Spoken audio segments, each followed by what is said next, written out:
Oh, sir, thanks so much.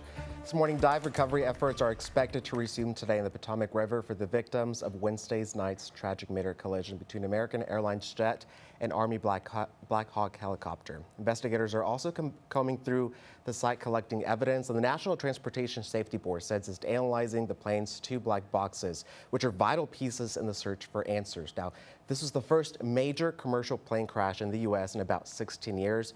Among those killed were young figure skaters, their parents, and their coaches returning from competition and training camp. Now, this horrific tragedy is being felt everywhere, especially for those in the skating community.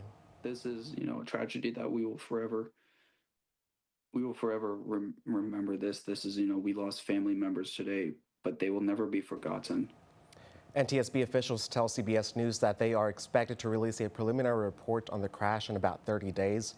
They say the report will lay out some of their findings over the next few weeks, but it's not likely to have a probable cause of the incident.